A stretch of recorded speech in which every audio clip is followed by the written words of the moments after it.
हज़रत अबू दुजाना का सुर्ख पटका। क्या आप जानते हैं? एक सहाबी जंग में सुर्ख पटका बांधते थे तो दुश्मन कांप उठता था। ये थे अबू दुजाना। जंग बदर और जंग अहद में हज़रत अबू दुजाना अपनी बहादुरी के लिए मशहूर थे। एक मर्तबा मुहम्मद ने एक तलवार उठाकर फरमाया, कौन इस तलवार का हक अदा करेगा? बहुत से सहाबा ने ख्वाहिश जाहिर की, लेकिन तलवार हज़रत अबू दुजाना को दी गई।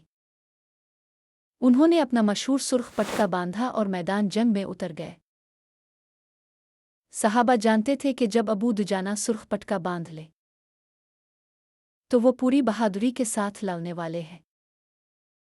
उन्होंने इस्लाम के दिफा में बेमिसाल जुर्रत का मुजाहरा किया। दोस्तों, आपके ख्याल में कामयाबी में ज़्यादा अहम किया है? हिम्मत या ताकत? कमेंट में अपनी राय ज़रूर दें। अगर आपको वीडियो पसंद आई है तो बरा करम लाइक शेयर कमेंट फॉलो करें और तारीख विद अहमद यूट्यूब चैनल को सब्सक्राइब करें और घंटी को दबाएं ताकि मेरी आने वाली तमाम वीडियोज़ अब तक पहुंच सके।